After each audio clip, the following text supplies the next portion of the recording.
guys, and welcome to Season 2, Episode 5 of Baking with Q. Today, I'm going to show you how to make homemade meringue cookies. If you don't know what a meringue cookie is, it's a cookie made from egg whites, whipped egg whites. And whipped egg whites, when they're whipped, are called meringues. You will need a Wilton 1M tip. If you ever have made meringues or have meringue cookies, they tend to keep their shape whenever they're baked. They don't melt down like regular cookies.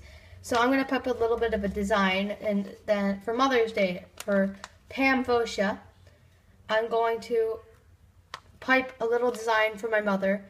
So if she's watching this, if you're watching this, Pam, this video is dedicated to you. You will also need a piping bag. Your ingredients will be 2 egg whites, 1 teaspoon of vanilla, 1/8 of a teaspoon of salt, 1/2 cup of sugar. I'm going to show you how to separate your egg whites from your yolk. So you're going to crack your egg on the side of your bowl like this. And then you're going to separate the 2 halves and let your yolk fall in. Now if you notice my yolk fell in, that's okay. Just take your fingers, your hand, and just pull your yolk out and let the rest of the whites strain through. And then you just take your yolk and throw it down the garbage disposal. Okay, so now what you're going to want to do is you're going to want to put your egg whites and your vanilla into a bowl, along with your salt. It's okay if it's not exactly 1/8 of a teaspoon. You just want roughly 1/8 of a teaspoon. A pinch of salt, pretty much. So now you're going to want to whip your egg whites till stiff peaks. It'll probably take about 10 minutes, maybe, I want to say.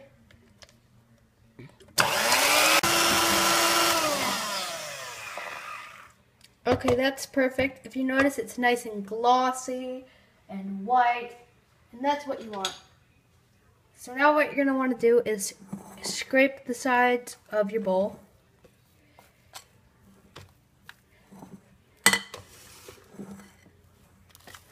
Now I really like this one. What you can also do is you can lift it up. If you notice, it's nice and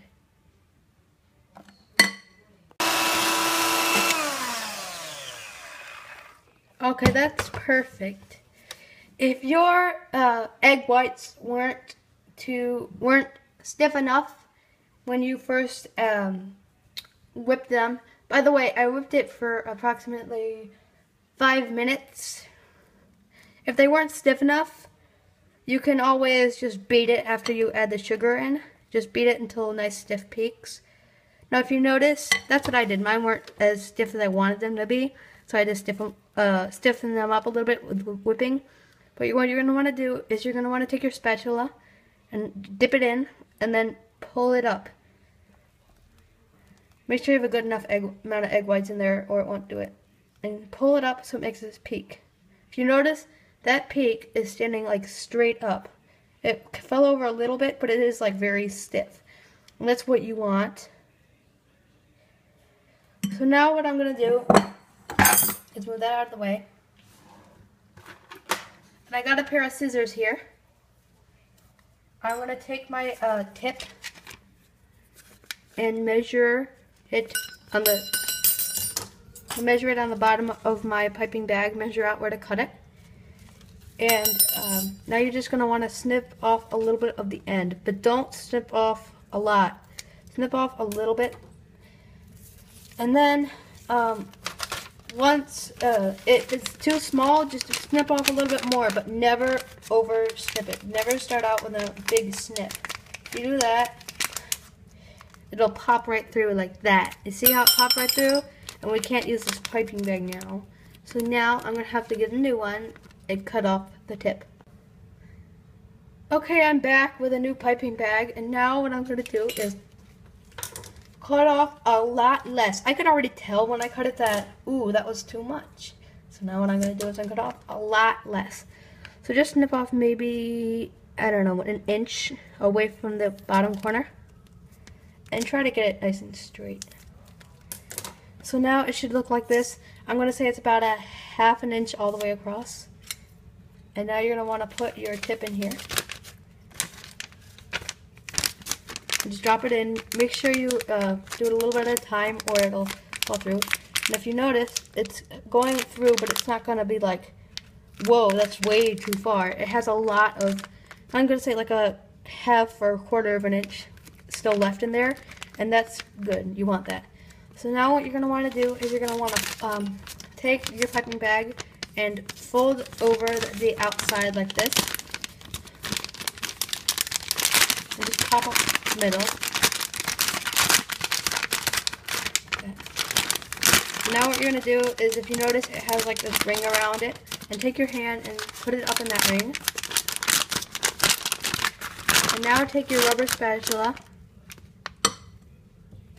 and open up the middle. If you notice when you're doing this, it looks a little bit like marshmallow fluff. That's because this is how marshmallow fluff is made. Marshmallows are made with meringue. So now what you're going to want to do is you're going to want to place a little bit of your meringue inside. Like this. And just shake it down. Add a little bit more.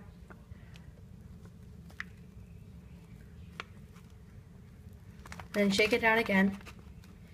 And then just keep doing this until it's all in there. You don't want to fill up your piping bag too much, so I got it most of my egg whites in there, and I'm just going to undo the ring I had, and just kind of wiggle those egg whites down as I undo the ring, because you don't want them on the outside, and then just invert. And now I'm going to grab my greased parchment paper, square, and what I'm going to do is I'm going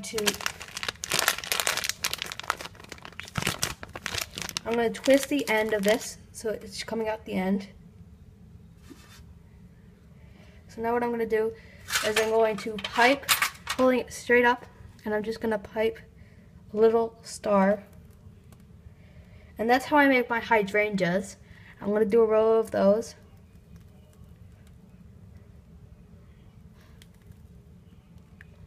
If you notice when I squeeze up, it's making a nice stiff peak, you see? I'm going to do that until my whole pan is full of hydrangeas.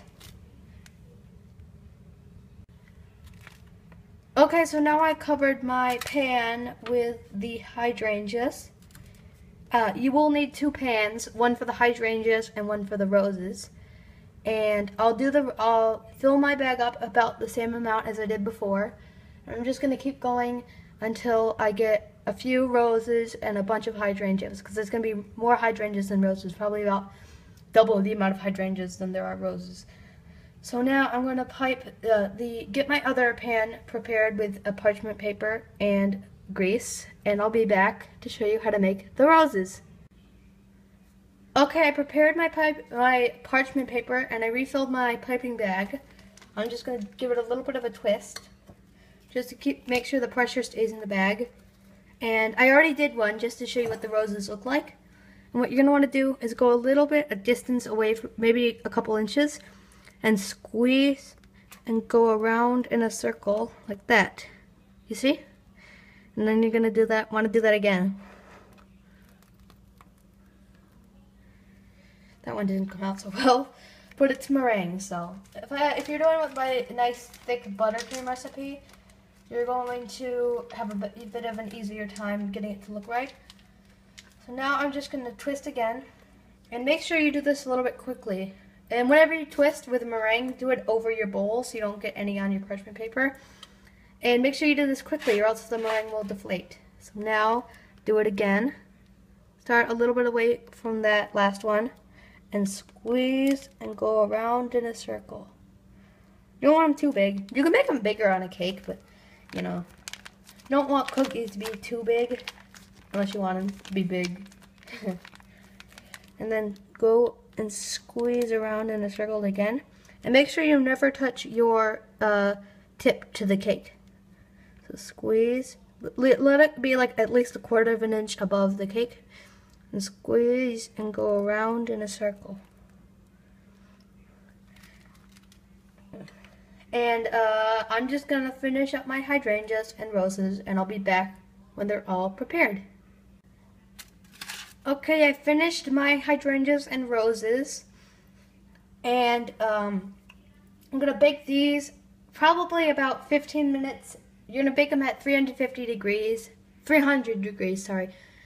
Not 350, that'd be way too high, just 300 degrees, because meringues, you bake slow but long, slow and long, low heat for a long period of time, and it gets it nice and just so good. I love meringue.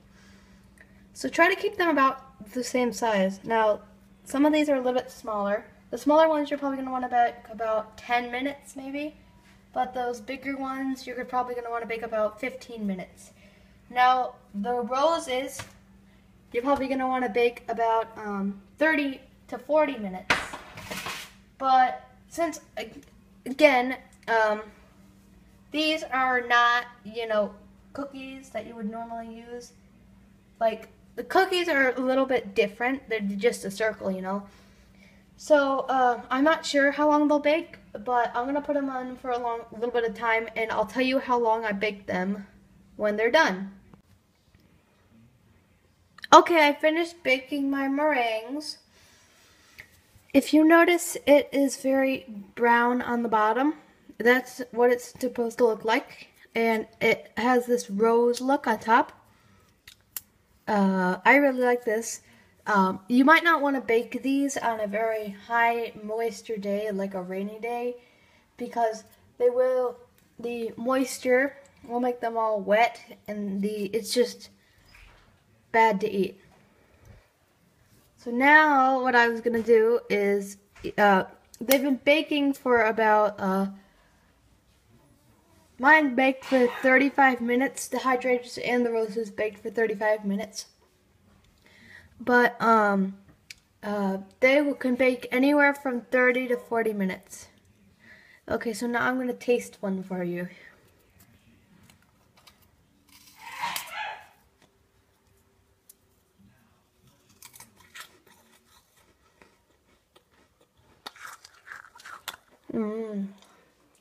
So good. It's nice and sweet. Has a nice light texture. It melts in your mouth, but it doesn't have a real eggy flavor. And I hate an eggy meringue. I'm gonna take another bite.